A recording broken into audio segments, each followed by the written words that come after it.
Okay, so you can. Okay, so we're ready to start. Good afternoon, everyone. My name is Mike Silva. I'm with the New Mexico Minority Business Development Agency. I'm one of the business advisors. And the MBDA is, along with SBDCs, are hosting this event. The Minority Business Development Center provides services to minority businesses, and we offer access to capital. You know, we try and counsel clients on having access to capital, access to contracts. This webinar is really timely because we work with local, state, and federal government on contracts. We also provide teaming opportunities. So we have a lot of clients and we team up those clients with other clients so they can work on a federal contract together. So our processes are set up to really leapfrog businesses to the next level. And we do that through connecting you into the federal marketplace. And we'll go over that in more detail. But I would like to introduce for you at this time, Ms. Fran Fernandez. She's the director of the SBDC's C&M. And so, Fran. Excellent. Thank you. Thank you so much, Mike. Well, good afternoon, everyone. As Mike said, I serve as director of the Small Business Development Center here at the Small Business Development Center at C&M. I just want to take a few minutes to just share with you how my organization serves small business owners in the community. The New Mexico Small Business Development Center program was founded in 1989, and we've been serving small business owners across the state for 34 years now. We have 18 small business development centers across New Mexico, and our highly skilled staff is comprised of 63 business professionals that have business management experience and business ownership expertise. Our program is funded in part by the Small Business Administration and the New Mexico State Legislature, and we operate through a cooperative agreement to provide services to small business owners in our community. My center's host institution is Central New Mexico Community College, C&M, and we proudly serve our clients located in our service areas of Bernalillo and Sandoval counties. Our mission is to develop skilled entrepreneurs and strong businesses in our state. The Small Business Development Center at C&M provides counseling and training services to help small business clients start their businesses, to grow their businesses, and most importantly, to stay in business. Some of our client services include our no-cost confidential business counseling that helps clients at all stages of business development. We provide technical startup assistance to help our clients understand the steps to starting a small business, and we work with existing businesses to help continue to thrive and grow. We provide business and marketing plan assistance from just getting started to reviewing completed plans. We can also review available funding options and help assess the best options for our clients. We also help our clients access market and industry research as part of the planning process, as we have several tools available. And we also offer bilingual counseling and support services to our Spanish-speaking business owners in our community. To help our clients become skilled entrepreneurs, we offer low to no cost business education workshops and trainings through our online training portal. And we also have on-demand trainings through our NMSBDC YouTube channel as well. You know, there are so many advantages to working with a Small Business Development Center at C&M and our community partner, the Minority Business Development Agency. As we all are invested, we all want to help you and your business succeed. So I encourage you all, please visit our website at www.nmsbdc.org to learn more about our program and to register for counseling and training services. You can also reach us at our main number or simply send us an email. You know, we're always available to help assist you with your business needs. And with that, I'm going to go ahead and stop sharing my screen here. And I'd like to introduce our featured speaker today, which is Mr. Cheyenne Wachtendorf. I hope I said that correctly, Cheyenne. And he's here to provide us some really good knowledge, our RFP to contract. So I'm excited to hear about this. So go ahead, Cheyenne, take it away. Thank you so much, Fran, and everybody there with the SBDC and the MBDA. I sincerely appreciate the opportunity, and everyone who is attending today, I am thrilled to be providing this training to you. So if you would just give me one moment, I'm going to get my screen shared for everybody so we can kick off this presentation. I would like to let everyone know first, however, that you have two options to ask some questions during my presentation today. The first is, of course, the chat during the webinar, feel encouraged to put your questions into the chat during this time. I will be reviewing questions as the presentation is going, and I will address all of your questions at the end of the presentation. Alternatively, I also will have a link at the top of my presentation that will allow you to click and input questions throughout the presentation that way. So if you have any technical difficulties, you have a bit of redundancy there. And again, I will address all of those questions at the end of the presentation. Furthermore, as an added bonus to everybody that's attending this webinar today, MBDA is putting all of you who attend, and even all of you who are interested and may see this at a later time, into a pool for a free 2-hour consultation with myself on responding to RFPs after this webinar.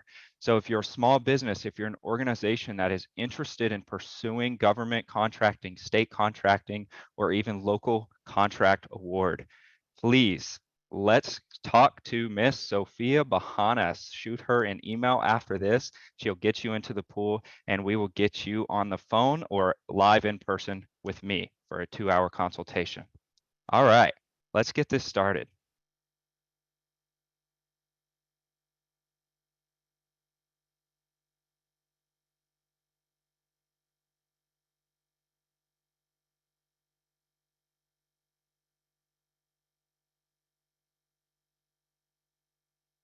All right, can everybody see the screen okay? Perfect. All right. So I want everybody to know that I have pre-recorded a lot of this training today to provide all of you as much valuable information as possible.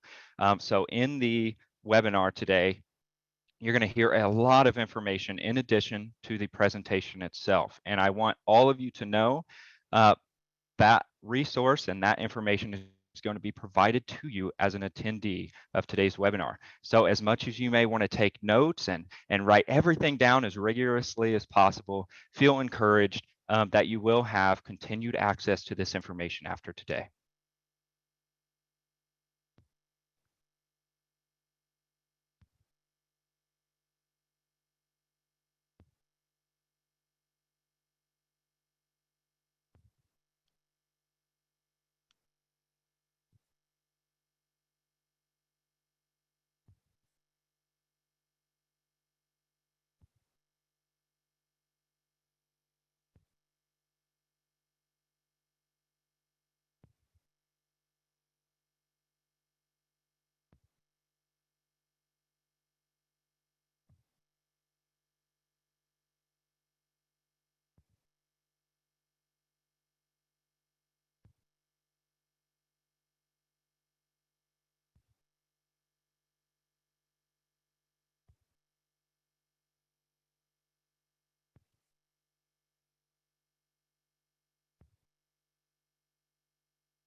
Cheyenne, are you there? I think we're having a few technical difficulties. Just stand by for a moment. Thank you. Sorry about that. Can you guys not hear the presentation? No. Oh, okay. Let We me can hear you fix that. talking now, but not, we weren't hearing anything before. Oh no. Okay, no worries. Let me jump on that right now. Make sure everybody can hear.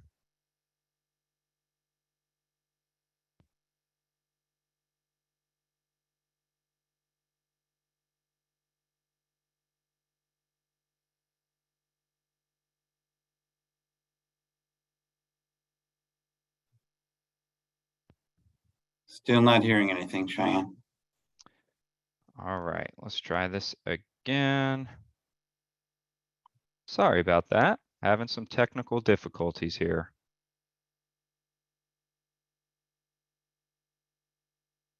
I think you have to allow the video, the audio, when you're playing it. I think there's a button or a place to mark to allow it to play the audio. Perfect. Let me Let me keep chasing that down for us real quick here. I believe you're right. I'm just having some trouble getting that up here.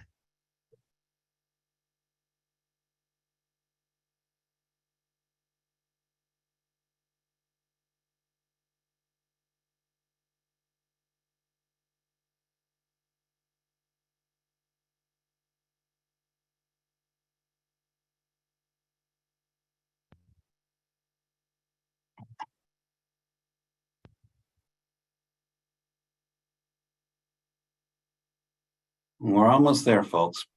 Thanks for your patience. I have the button here. It seems to be disabled for me. Looks like I am not allowed to share sound with everybody.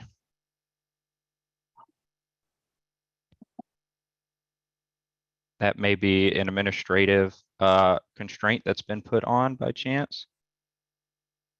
I'm looking at the advanced sharing options and I don't see where I have access to allow, I have you set up to share. And it looks like you have access. Okay, I will try another method here. I have a backup just in case something like this were to occur. So let me see if I can get us fixed up here on my side. And I see we have question and answer. The chat has been disabled for participants. Yeah, the questions, you can put all questions or comments on the question and answer section.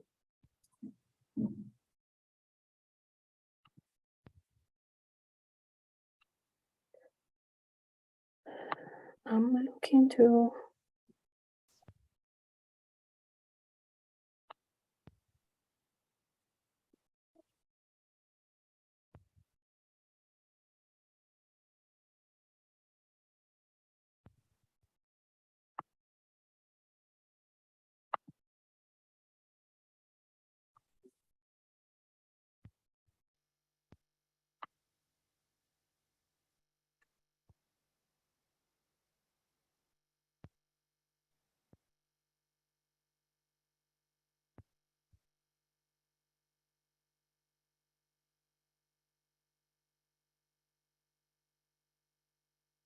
It seems to still be disabled for me, everybody. Unfortunately, it's not allowing me to share my audio on my side.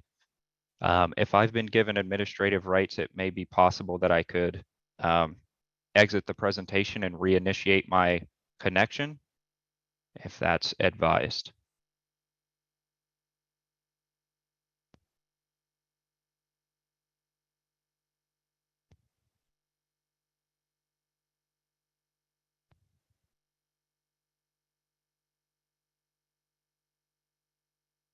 Okay, you're a host now. Okay.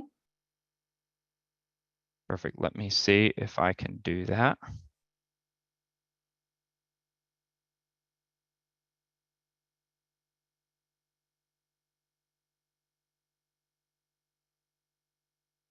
We love our Zoom meetings.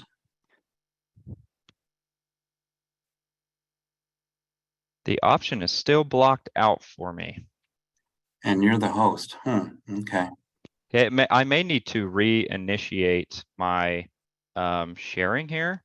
That way I can have that option. That may be a potential reason this is holding me back. Maybe getting hung up here on the technology.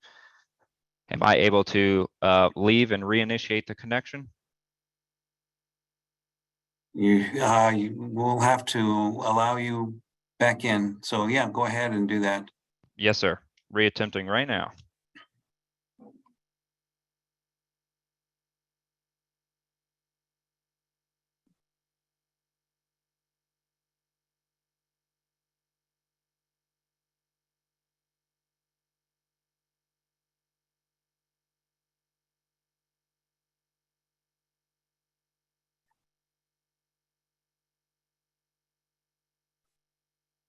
Can you hear us? Okay.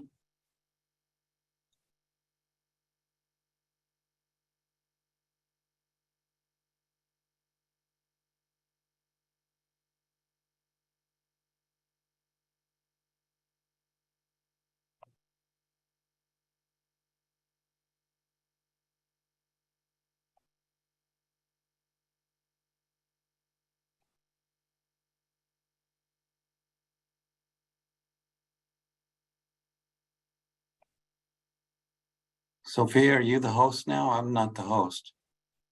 I gave that over. Today is Defiant's webinar training session. From RFP to contract, expert tips for winning local, state, and federal bids was created with all of you in mind and contains everything you need to design award-winning proposals. We at Defiant understand that the importance of crafting a winning proposal is not only to meet the needs of your clients, but also to stand out in competitive markets. Responding to RFPs is a critical part of the business development process and can be a key factor in securing new contracts and partnerships. However, crafting a comprehensive and compelling proposal can be a complex and time-consuming task with many different components to consider.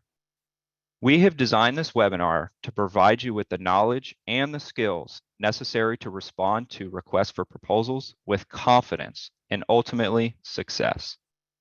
Our fact-based training is partly derived from the Association of Proposal Management Professionals, APMP, their 4th annual RFP response benchmarks and trends report, which was conducted in February of 2023, just this year, which analyzes data from over 1,500 different RFP teams across the globe.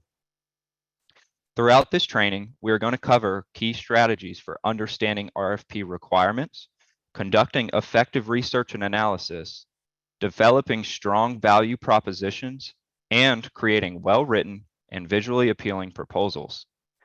My goal today is to equip all of you with the tools and techniques you need to navigate the RFP process and win more business. Today's training was pre-recorded to provide all of you with the absolute most value, and rest assured you will still be receiving that pre-recorded training. Thank you for joining us, and we look forward to helping you achieve your goals.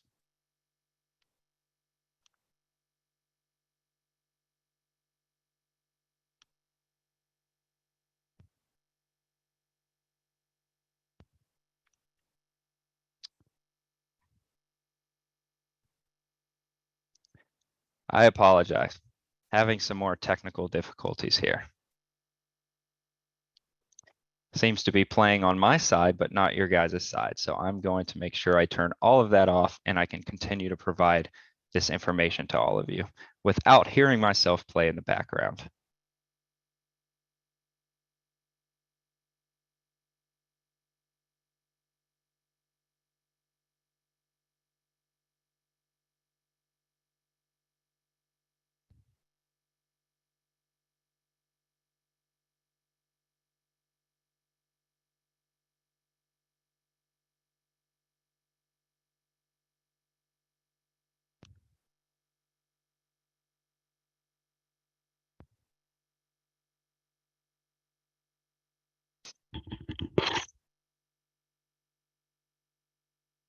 Okay, can everyone still hear me okay?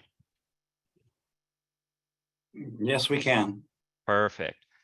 Okay, so before we dive in today, let's talk about our agenda.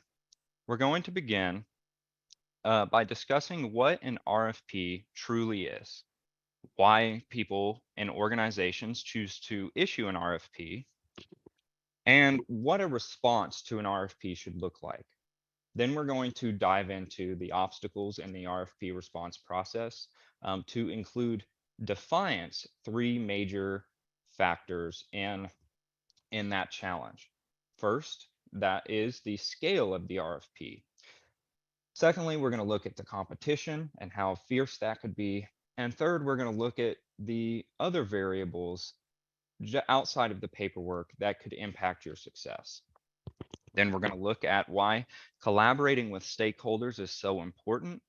And then we're going to get into the meat and potatoes of this presentation. That is responding to an RFP.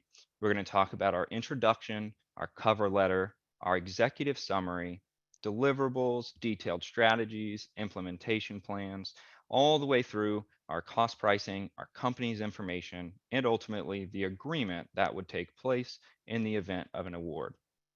Then I'm going to be providing some example responses, and these responses will be provided to all of you today as part of a pre-packaged resource for you to utilize.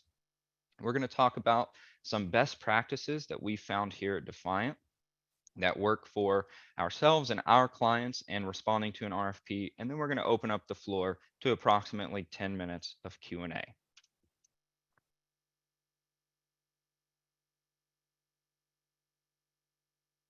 So, what is an RFP? Well, an RFP, or request for proposal, is a type of business report that is typically used by organizations when they are seeking to purchase goods or services from external vendors or suppliers. The RFP outlines that the specific needs and requirements of the organization, and vendors respond with proposals that detail how they will meet those needs and requirements, including pricing and other relevant information. The organization can then evaluate the proposals and select the vendor that best meets their needs. RFPs are commonly used in industries such as government, healthcare, and even technology, but they can be used in any industry where organizations need to source goods or services from external providers. As I like to say, an RFP is a gateway that companies use to find a vendor who can bring their project vision to life. It is a structured process that enables businesses, nonprofits, or government agencies to outline their project requirements and identify the best suited vendor capable of delivering the desired outcome. An RFP is a company's way of defining their project requirements, seeking out qualified vendors, and ultimately selecting the best candidate to bring their vision to life. So, why do organizations issue RFPs? Companies issue RFPs to solicit proposals from vendors or suppliers for products or services when they need to make a significant purchase or enter into a long-term agreement. They provide a structured process for companies such as all of you to evaluate multiple vendors and compare their offerings to find the best fit for their needs. RFPs also help ensure that companies receive consistent information from vendors, which can make it easier to evaluate and compare proposals. Overall, RFPs help companies make informed decisions that align with their business goals and their objectives.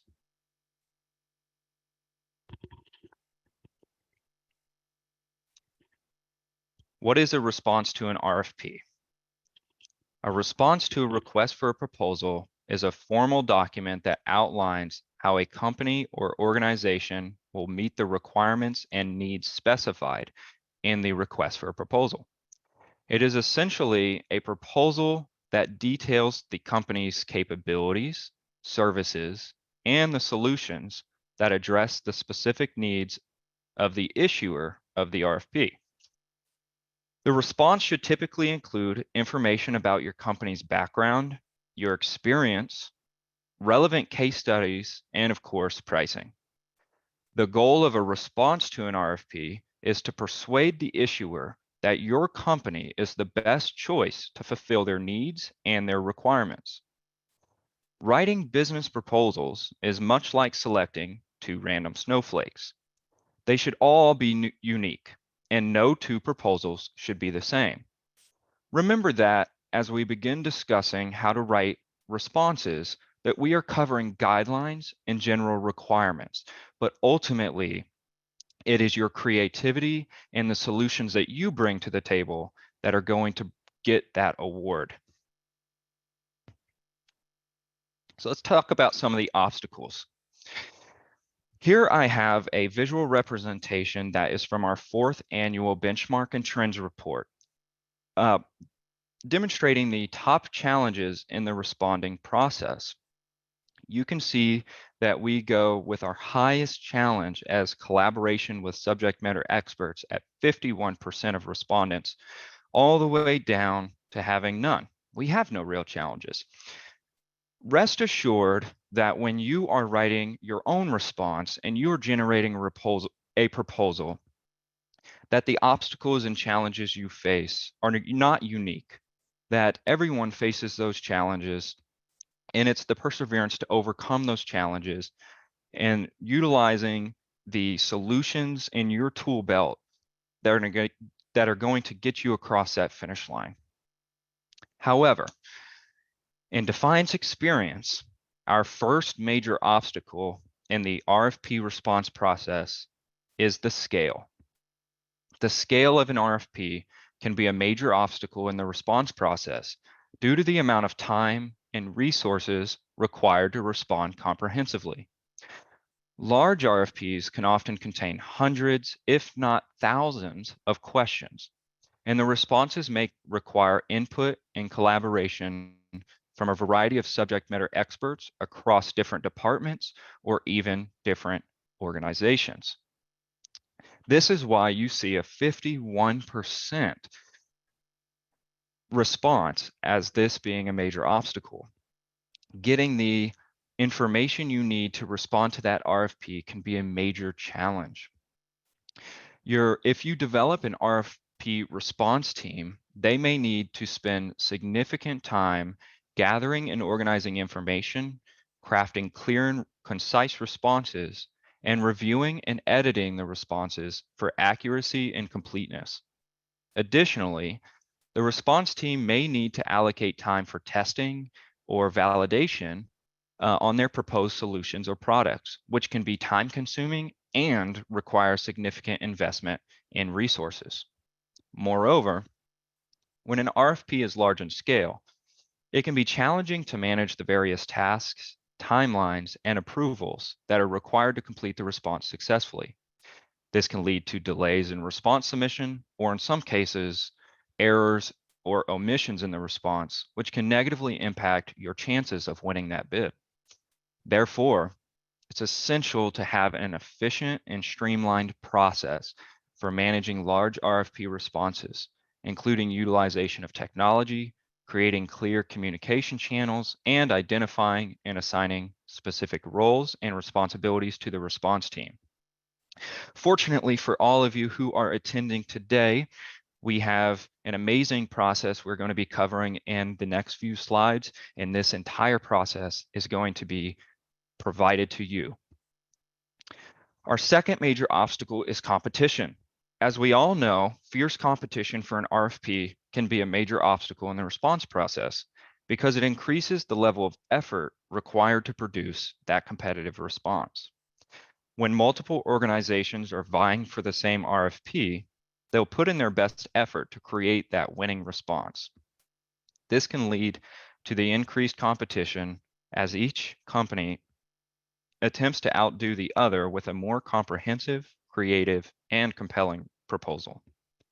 As a result, the response process can become more challenging because you need to spend more time and resources developing a response that stands out from your competition.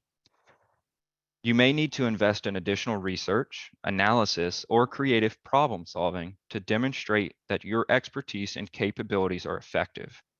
Moreover, you may also need to develop a more persuasive and compelling proposal to differentiate yourself from the competition.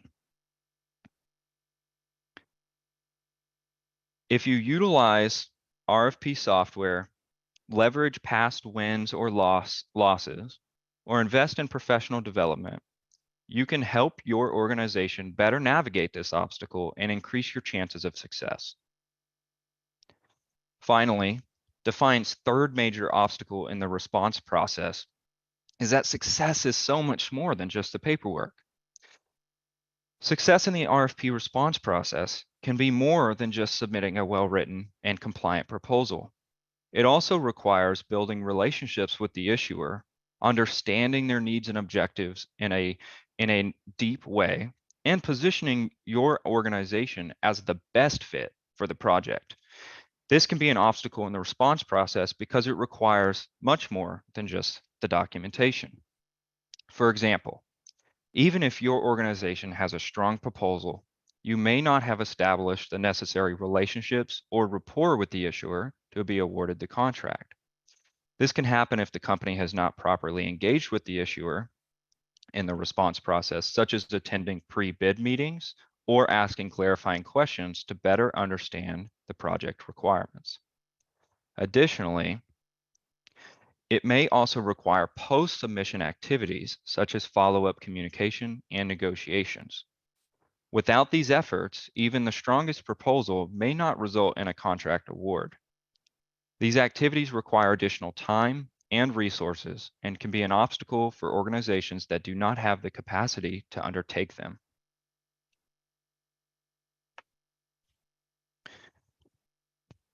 Moving into stakeholder collaboration.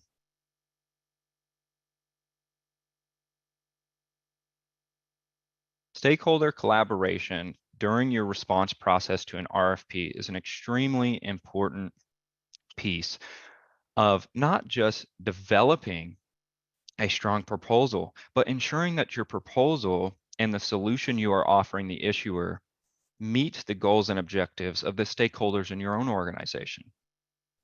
Collaborating effectively with the stakeholders is essential for creating a successful response. And here are some of the best practices here at Defiant we've learned.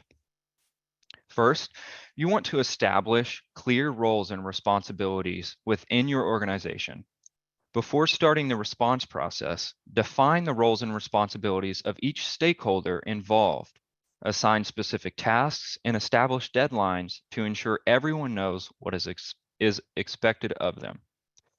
You also want to hold regular meetings to discuss progress and address any issues or concerns. Use these meetings to share updates, ask for feedback, and make decisions.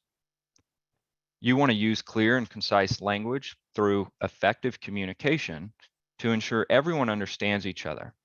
Avoid too much of the jargon and the technical terms that may be unfamiliar to your stakeholders, and instead use visuals and examples to help communicate complex ideas.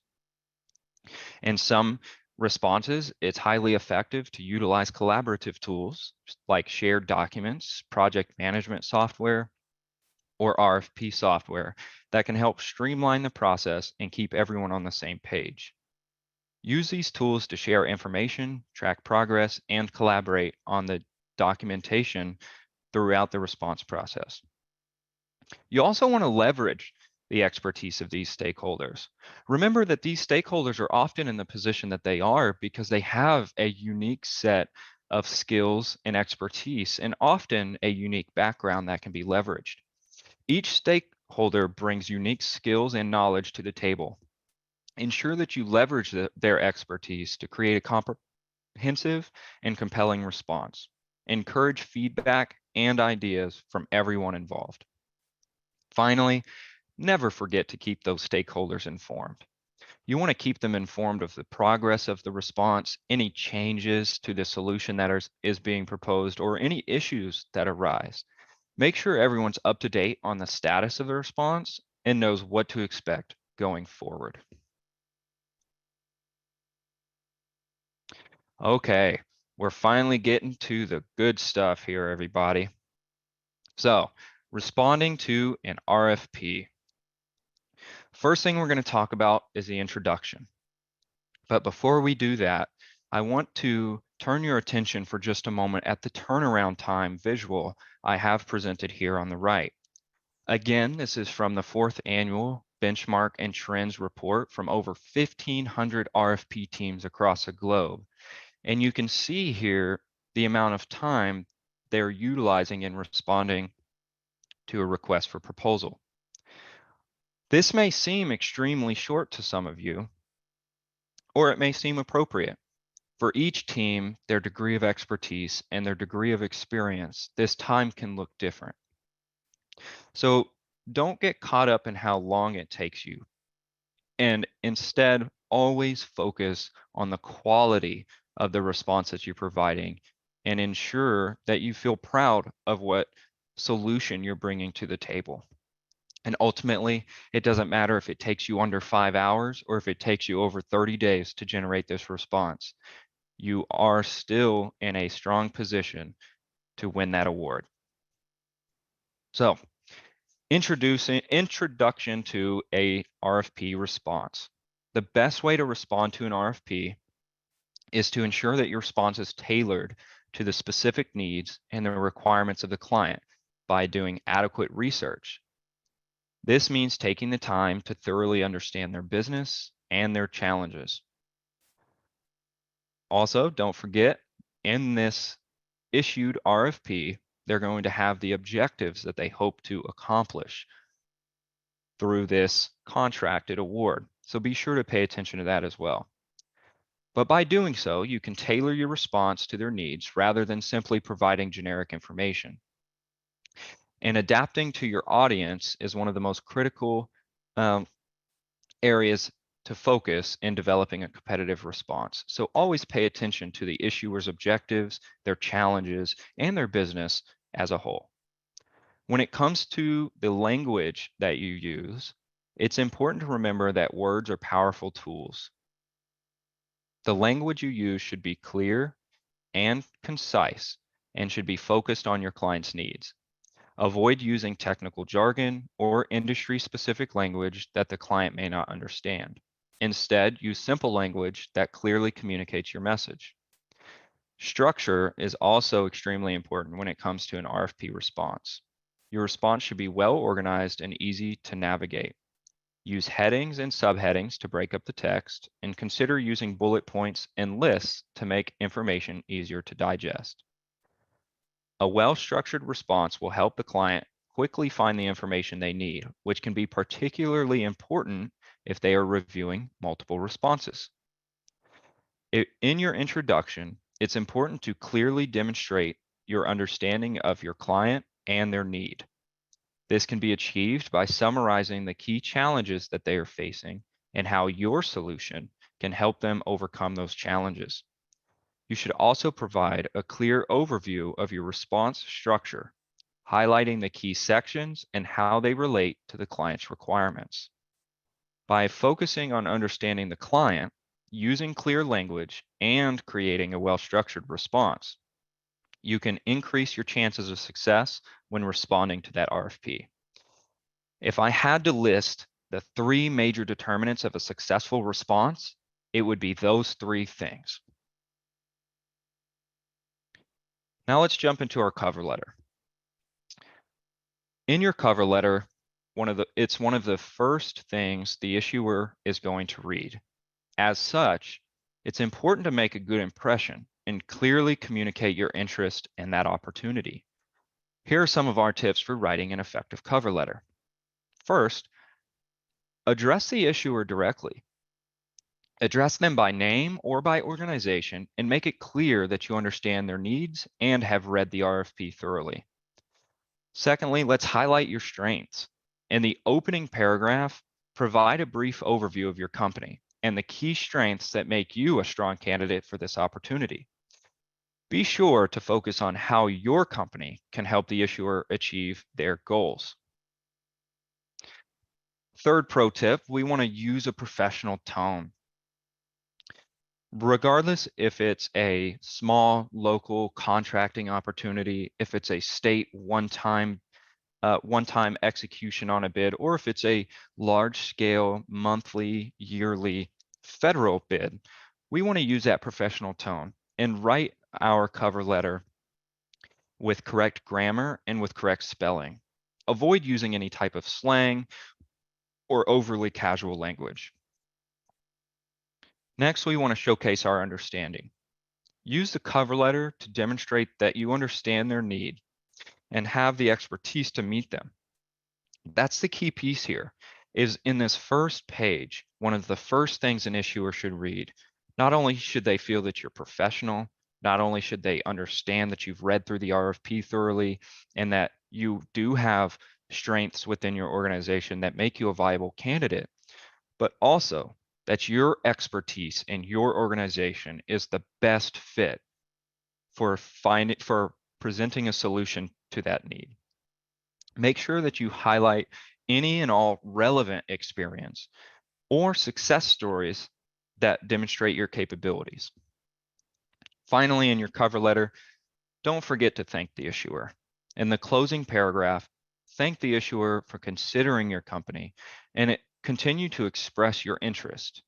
Provide your contact information on that very first page so that they can reach out to you with any questions or follow-up. Overall, the cover letter should be concise and to the point, while also demonstrating your understanding of their need and how your company can help meet that need. It's a critical part of the response process. Excuse me, I apologize. It is a critical part of the response process and should be given the time and attention that it deserves. Next, we move into our executive summary. The executive summary is one of the most critical parts of the response.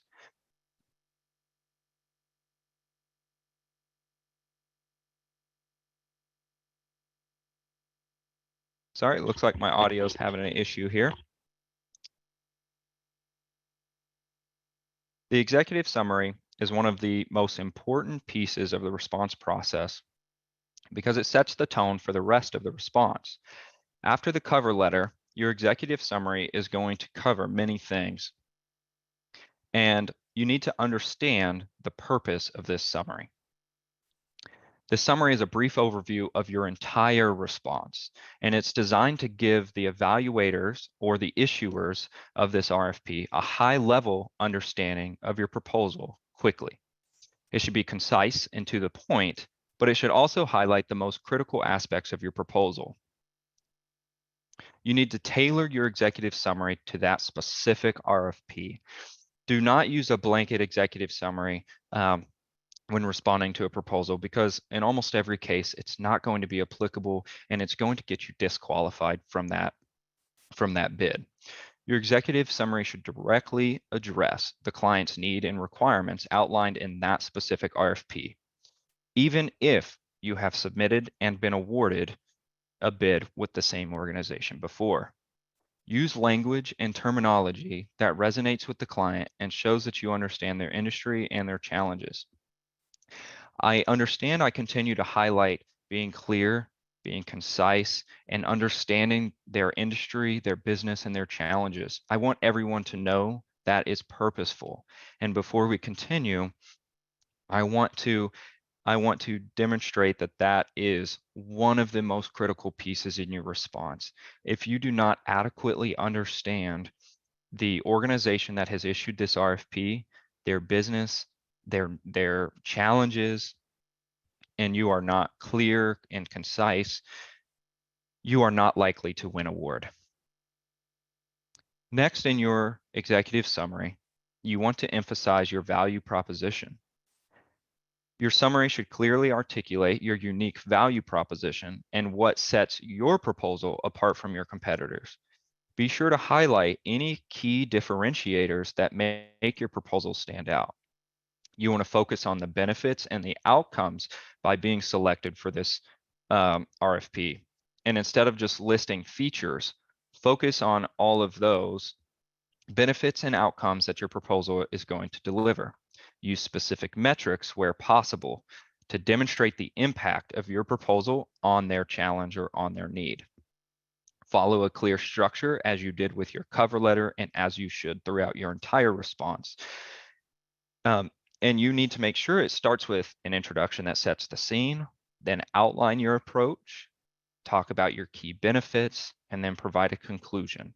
Make sure your summary flows logically, and is easy to follow.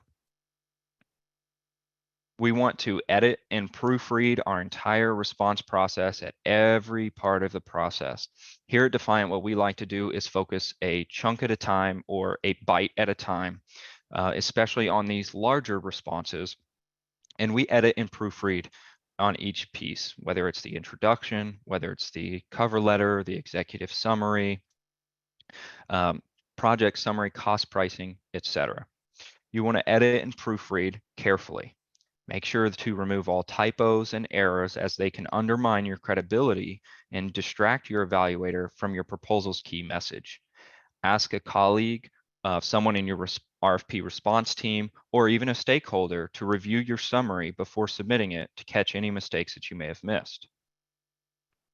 Now let's jump into our deliverables, detailed strategy, and our implementation plans. It's important to provide a comprehensive plan that aligns with the client's goals and their requirements. Here are some of the key steps to consider.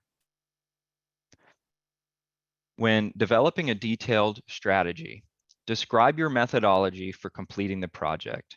Explain how you're going to work with the client to understand their needs further, how you would develop and refine your solution, and how you are going to ensure quality with a timely delivery.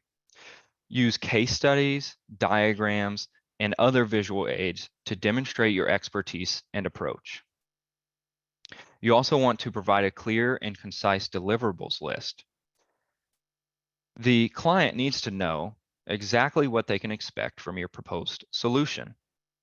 Provide a clear and concise list of deliverables that outlines the scope of the project, including any specific products or services that you plan to deliver. Include a timeline. It's important to provide a realistic timeline for the project. This timeline should be broken down into specific phases and should include deadlines for key milestones you plan to provide. Next, you want to ensure that you consider your implementation. When developing your plan, it's important to consider how the proposed solution is going to be implemented for your client. This should include details on how you will work with the client to ensure a smooth transition, including any training or support that is required as part of your proposed solution. As you go into your implementation plan, it should describe the steps that you plan to take to deliver the project on time and within budget.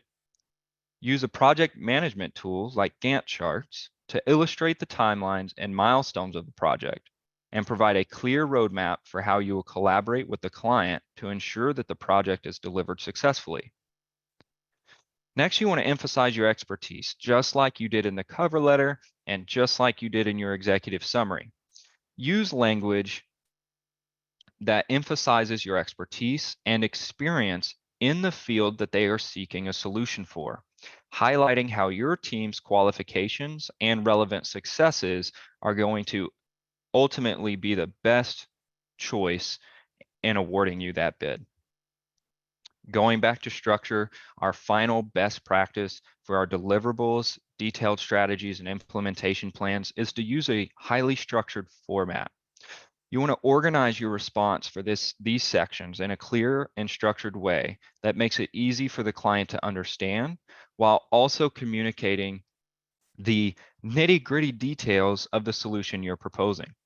You make sure to use headings, subheadings, and bullet points to break up text and highlight key information.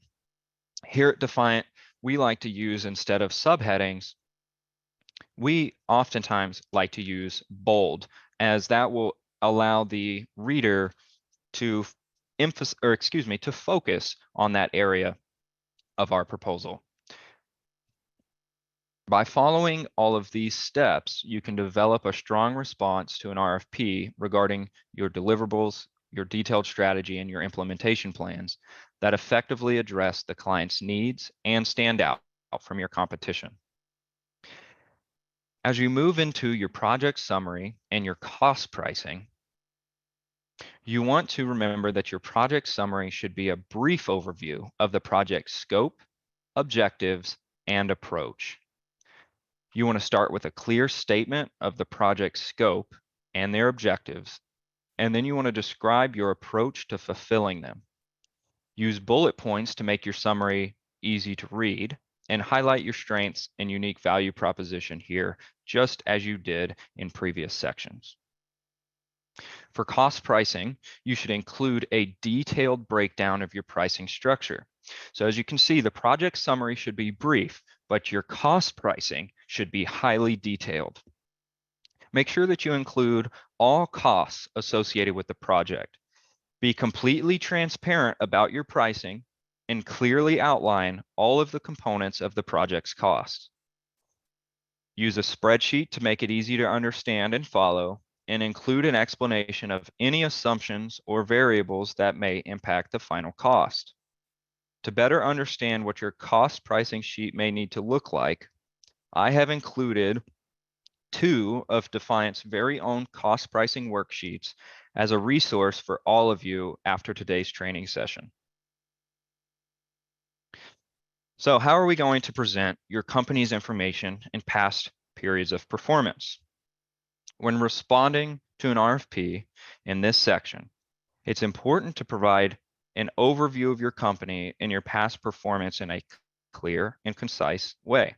Here are some of the best ways to do that. For company information, you want to provide a brief overview of your company's history, size, and capabilities. My recommendation is to always circle back to what was explained briefly in your cover letter and in a concise way, expand on that a bit. You can also highlight any certifications or awards that are relevant to the RFP that either you, the team who is going to be providing the solution to that need, or your organization have recently been awarded that are relevant to the RFP. Secondly, in your past period of performance, you want to showcase that past performance on similar projects. This is where you get a bit more detailed about some of those certifications or awards you may have been in receipt of. Make sure to provide detailed information on the project scope, your role, and the results you achieved. And you can also include metrics such as how you saved that previous client cost, how you saved them time, or how their satisfaction scores with your how their satisfaction scored your organization to demonstrate your effectiveness. You also want to use relevant information as often as you can. It's great to have successes, it's great to receive awards, but you also don't understand what your issuer to this RFP or that organization may be facing when determining an awardee. They may have 5 proposals to review. They may have 500 or 5,000 proposals to review. So we don't want to diminish our credibility by something as simple as filling our proposal with irrelevant information. Make sure to tailor all of that information and past periods of performance to the specific requirements of this RFP.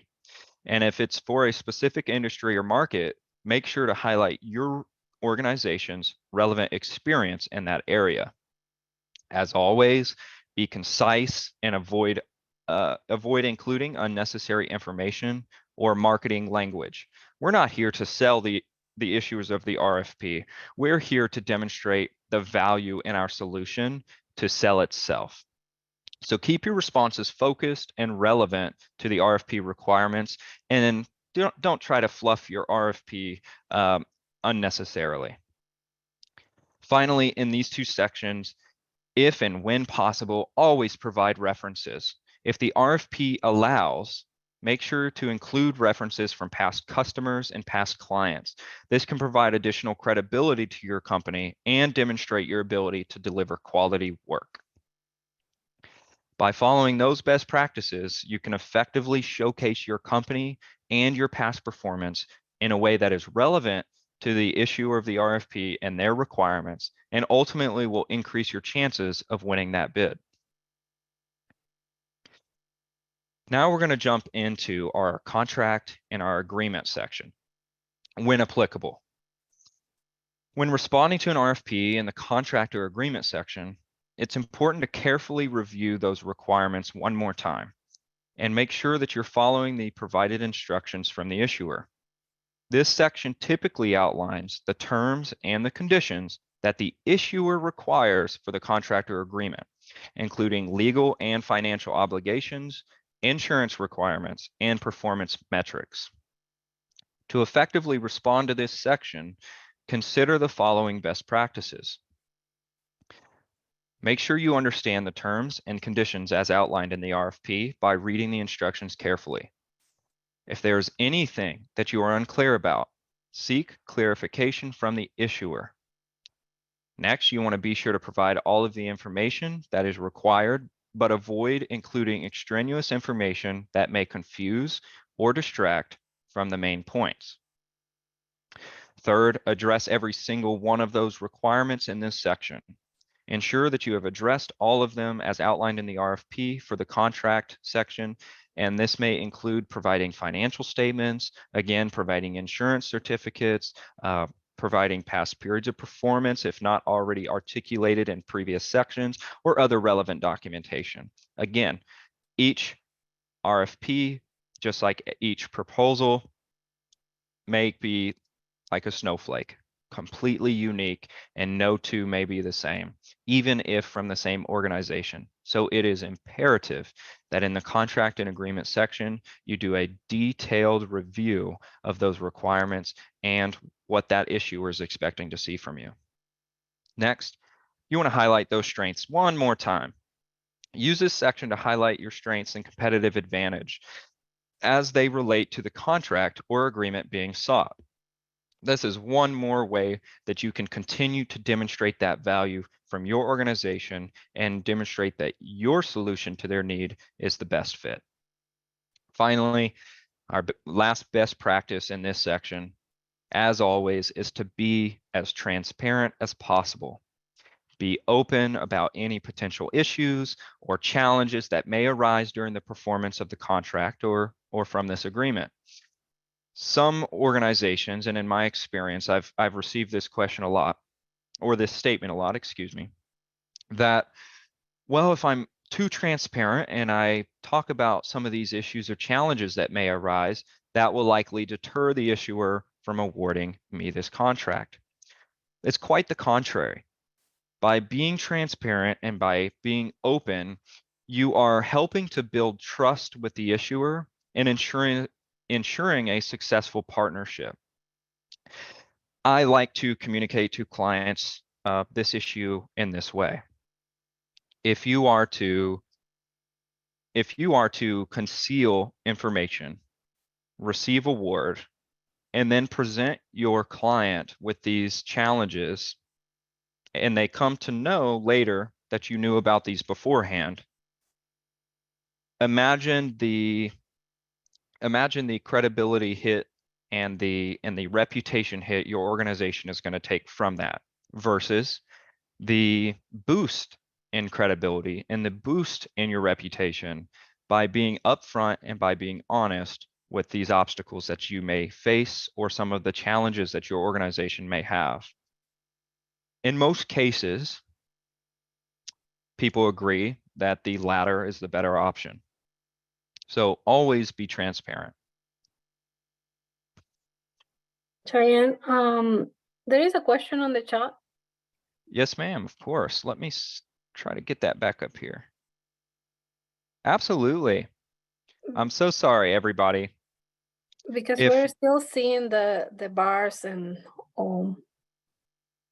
I'm sorry, say that one more time, Sophia. we are still seeing the responding to an RFQ slide when you have all this kind of like portion of it and the bars on it. I don't know if you. Absolutely. The last thing I'm getting here is about my name and business name. So that question must not be coming through on my end. Oh, here we go. I apologize. Through the technical difficulty, I am seeing here now that there was a question in the Q&A chat. The slides in this instance should not be moving forward, as this was actually going to be provided via text and in the additional resources. But I didn't want all of you attending today to get caught up in the visuals of the presentation, and instead I wanted us all to truly focus on the content. However, I will be moving forward in our slideshow now, so if anyone has any issues, please let me know.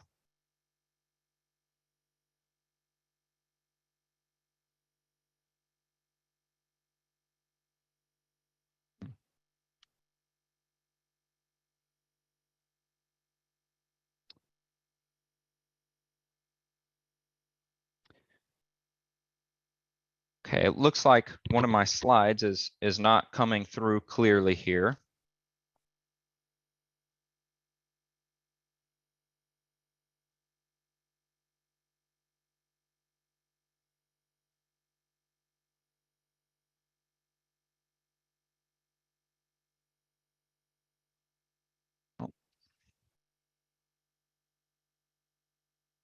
apologize. Okay, we'll jump back in here. Should be okay. Okay, so now we're going to talk about some example responses. I have prepared a video for this today. Unfortunately, because of the sound, I'm not going to play the video, but instead I'm going to discuss some of the visuals you see on the screen. I may actually refer to the video here in a moment, just so you can see some of the additional resources I plan to provide after this webinar today. However, you will not be able to hear sound, so rest assured that I will cover everything. I will cover everything verbally during the call today. And after this webinar, we are recording the webinar itself, so you'll also receive this audio that I am talking through currently. So you can see 3 different styles of example responses here. And I have strategically chosen these proposals for one purpose and one purpose only. These proposals demonstrate the same concepts that we've been discussing today through previous slides, but in a very different way. So the first response you see here on the left, active learning grant proposal, was a short proposal written by myself and another professor that was for a university grant. What's unique and what is amazing about this proposal is that it's very short, it's very concise and to the point, but it demonstrates all of those key aspects we've been talking about. She discusses what she is going to bring to the table, what she's bringing to the table, what solutions she's bringing with the grant funding, the way that she's going to bring value to her students and other staff. She discusses her deliverables and her costs, and everything is broken down just as we have been discussing throughout this training. And I'm going to try to navigate here in a moment through the video so you can see some of the different aspects of this proposal despite us not having the audio. But first, I want to briefly discuss the other 2 proposals. In the center here, you can see it's labeled Defiant Tax Consulting Services Proposal 2023. I wanted to provide this because this proposal is our cover page for a bid that we actually submitted to this organization, City of Albuquerque Economic Development Department's Minority Business Development Agency. It was prepared by myself, the founder and current CEO of Defiant Management and Consulting Firm. This is a highly visual cover page, and I wanted to provide that because in some cases, this is exactly what you may see. Something that is bright, colorful, has a lot of graphic design going on, and catches the eye of the issuer. But that does not mean every case is the same, nor would it be appropriate to have something like this in specific types of proposals. So ensure, again, you understand who you're writing a proposal to, what their needs are, what is the industry, what the competition looks like, and that will give you the insight you need to determine whether or not something like this as a cover page is important or is negligible for your opportunity of being awarded. Third, on the right side of this presentation, you can see a sample estimate that's very data centric. Not a lot of words here, but as we move through the video here in a moment, you'll see that in this proposal, it still communicates everything in the same way. It provides an overview of the area that is being proposed to. You can see here in the top left of that, there is a bedroom diagram that will be a little bit bigger in the video here in just a moment. It talks about the square footage. It talks about the description of services being provided. It delivers the amount of those services being provided and the associated costs.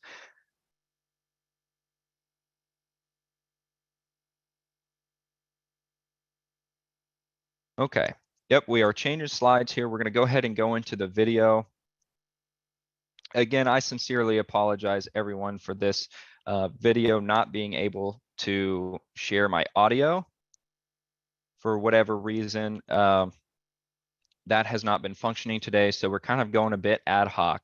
But again, I will be providing all of this pre-recorded training. So these sections that are not as valuable live, when you receive that file, feel encouraged and understand that you will receive all of the finer details from this portion of the presentation.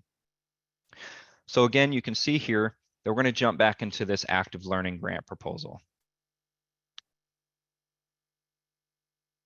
This is our first page, and it offers a very brief overview and what she likes to call is a course profile. This course profile, when written, is essentially our executive summary, right? This is, again, a university proposal, so it's very short, very to the point, and does not contain anything near what you might expect from a federal proposal, but we'll get into that. With her course profile, you can see that she talks about what it is that she is going to utilize the funding for, and breaks down with specific metrics how many sections in these semesters is going to be this funding is going to be utilized for, with how many students in each section in each class. She provides a lot of data right up front to demonstrate the value in being awarded this grant. That's what we should be doing in our cover letters, in our executive summaries, providing in a quick, concise, and clear way. Remember, being clear and concise, but also utilizing language as a tool and structuring it in a way that demonstrates value to your issuer of this RFP right up front is really what we should be focused on in this first section. Then she goes into her opportunity purpose. Now, again, in this example, it's fairly short, and her opportunity purpose is much like our detailed strategy and our implementation plans from a state or federal bid perspective. Of course, this is much smaller, but as you can see here as I advance through the video in just a moment, that her opportunity purpose is the largest portion of her entire proposal. Just as I described earlier, those three sections in our proposal should be the largest and most detailed outside of our cost pricing.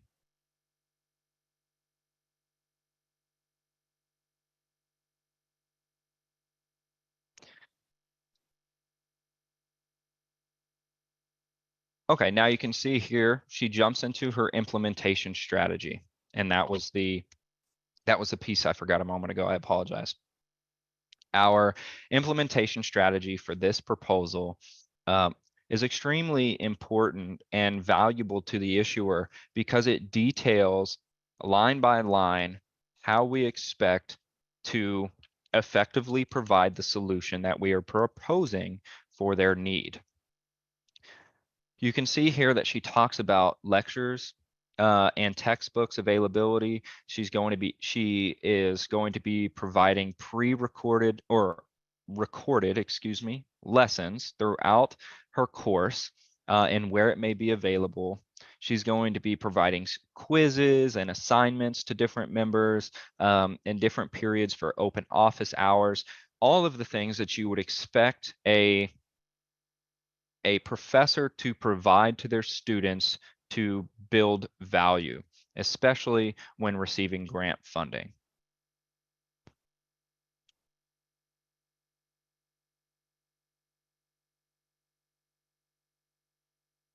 She then goes into her assessment techniques, and you can see here she not only uses a heading and a subheading, but actually uses bold, just like we do here at Defiant. Uses the bullets as she goes through to demonstrate how she's going to assess whether or not the value she's bringing to her students and her university is impactful. She's going to be comparing grade data, examining quality, and tracking the number of visits, comparing grades, etc. Everything that you would expect from a high-level professor to be doing to demonstrate the value provided and the metrics demonstrating that her proposed solution is bringing the value that is being sought after in this need from the grant.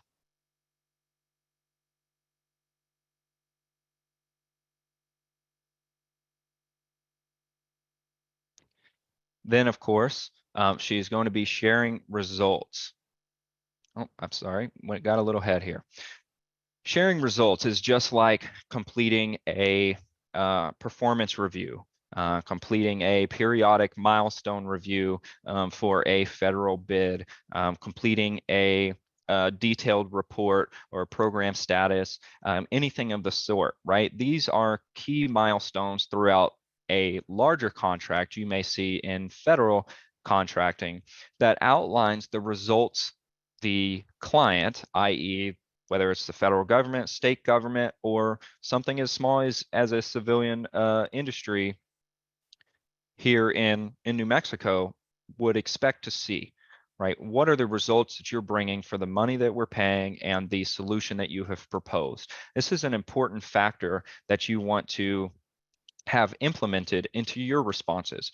Ensure that you have a method for communicating your milestones in your detailed strategy and your implementation plans, and ensure you have a method for sharing those results.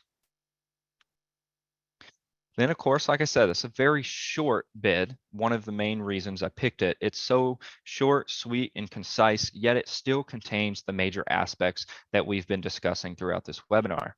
She finishes off with a brief summary where she talks about the opportunity to be receiving this grant and how she plans with her solution to bring value to her students and to provide her more time and opportunity to make a positive impact on those that she is mentoring. She also goes into some of the deliverables that she would be providing in those metrics, and then caps it all off with thanking the issuer for considering her grant proposal. Again, this is no more than 4 or 5 sentences, yet every sentence hits exactly what we were discussing in previous sections. I chose this to highlight the fact that every proposal doesn't need to be 50 pages long. In this case, this grant proposal was for hundreds of thousands of dollars and was 5 pages long.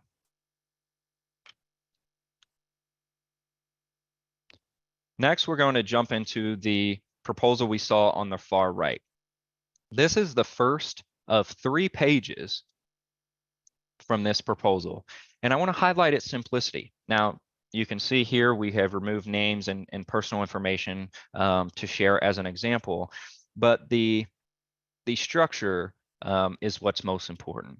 You see kind of your 5 W's, the who, what, where, when, and why. And you can see here what the proposal is for. It's for an estimate of water damage. You can see the dates when they expect to begin and complete their performance or their solution to this need, right? And in this case, this is a home renovation. Silly, simple, not for federal contracts, but it still communicates the same core concepts, right? They're being concise. In this data-driven example, instead of, this data-driven example is still demonstrating their solution, their competitive advantage, they're being clear in articulating their cost, they're being transparent, and they're demonstrating why they are the best solution to this need. In this case, with these types of proposals, cost is typically the major factor here. But it's outlined, this estimate is outlined in a way that allows the client to understand exactly what the scope of work is, right? This is something that is extremely important when dealing with proposals and dealing with responding to an RFP. And it talks about exactly how they're going to provide this solution. Again, this is not a descriptive process. This is not highly detailed. It's actually quite straightforward. And I chose this response for that purpose because of how oversimplified it is. They still have a description of their services, those costs, and why or what their client's money is ultimately paying for. This is also holding the bidder accountable for what they are proposing to provide, and that gives the client peace of mind knowing exactly what their money is paying for. Finally, we're going to go into defiance. This is also a shorter proposal, but it has some more branding in there. It has some more visual graphics, and this is extremely verbally centered. It's all about wording, and it's not deeply detailed with a large cost pricing list or a significant number of metrics, so that we can quickly review from a high level what some of these major parts of a proposal should look like. So here's our cover page, as you can see, and we talked about that a moment ago. So skip right on through here. Here is our cover letter, 1 page long, 5 paragraphs long, and it provides all of the key aspects we were talking about a moment ago.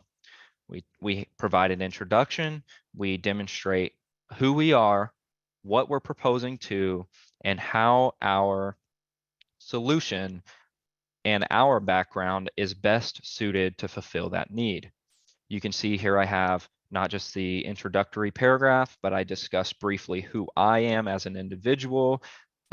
In the third paragraph, we talk about who Defiant is as an organization. And then we talk about some of the challenges that this organization may be facing and how we have a solution to that challenge. We talk about that briefly, and then we thank them for their time and consideration throughout this process.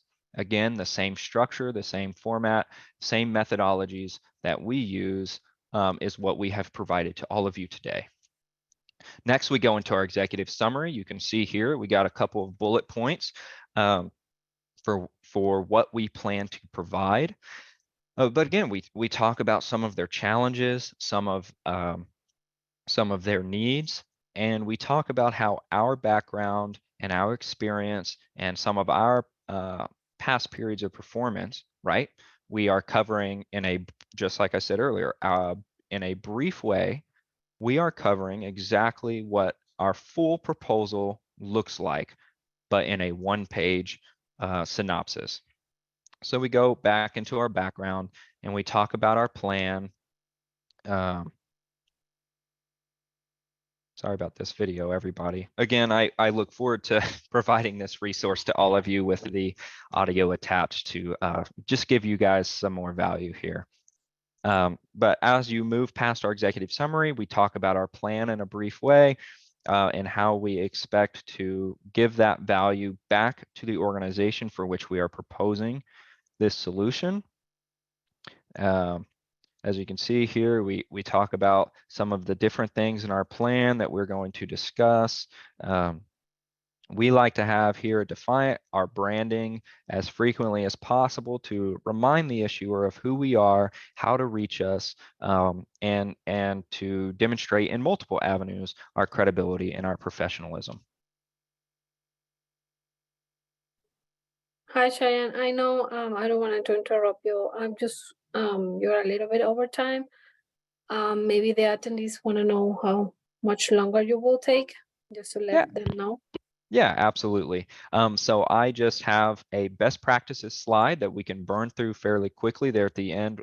Essentially, it is a recap of some of the best practices throughout each section we discussed earlier. And then I was going to open up the floor to some additional questions. But to finish this off here, everybody, essentially just providing you some value in the structure and how sometimes it doesn't have to be an enormous undertaking. And that's where you see some of those responses from the beginning You can see some of our past periods of performance here, etc. But when responding to an RFP, you see how some organizations say, well, they spend less than 5 hours generating a response. That is not going to be the case when going for major contracts. But it is still a possibility, and it does not mean you or your team, regardless if you are a solo entrepreneur doing this for the first time and you just started your organization, or if you're a seasoned business that is growing in upwards of 100, 200, 300 people or more, and you're going after some of these federal contracts, it doesn't mean that you cannot still be successful in a short amount of time. And it doesn't mean that you have to dedicate months and months of effort to many of these contracts. It is rare, as you could see from nearly 2,000 respondents in this year's benchmark and trending report for RFP responses, to spend more than a month on a response. It's not something that we do. It's not something that we encourage to take that much time, but there are plenty of contracts, especially as you become an enterprise solution or a prime contractor, especially in state and federal RFP responses, to take a significant amount of time. Okay, so to finish it off, I just want to talk about some of our major best practices to recap from today. As you can see here, we have talked about building the right team and having a RFP response team, bidding towards RFPs that you can actually win, respecting your contributors, your subject matter experts, and your stakeholders' time. You want to ensure that you're documenting your process all the way throughout, and conducting win-losses reviews. With each response that you provide, you want to make sure that you're not just documenting the process and getting better at it with each iteration, but also tracking what you won and what you lost, and trying to follow up with the issuers to determine why.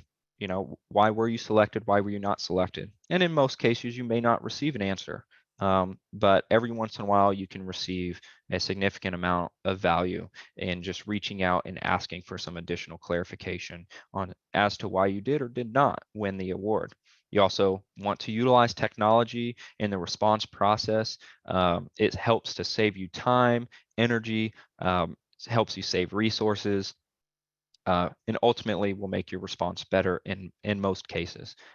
You also want to have kickoff meetings for these responses, where you have your stakeholders and all of the people you have assigned key roles and responsibilities to involved, so you all are on the same page and understand how to move forward. And our recommendation as a final best practice is to have daily stand-up meetings. You want to hold these meetings to ensure that everyone is aware of the current status of the response, identify and address any issues, and of course adjust priorities as necessary. Okay, again, thank you everybody for attending today's training. I apologize for all of the technical difficulties, but I am hopeful that in providing you a pre-recorded resource, you get some additional value out of today and you aren't left with any major additional questions. However, I'm going to go ahead and open up the floor to anyone and everyone involved to ask them additional questions, and I'll be happy to answer them as best as I can.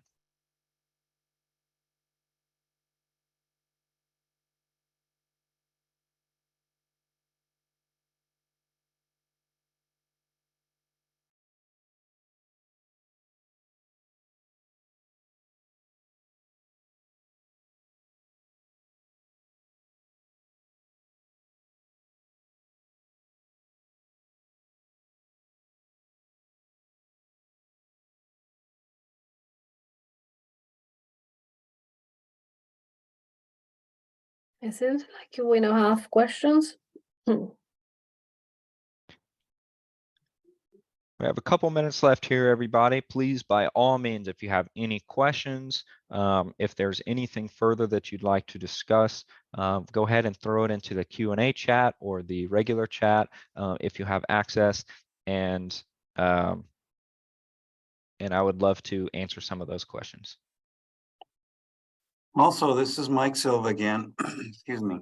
there's going to be a few of you who will be able to get access to some consulting services that are free. Sophia, if you're interested in those, let Sophia know so that she can put you on the list. And these are important free services that we hope that you're able to take advantage of. Thank you.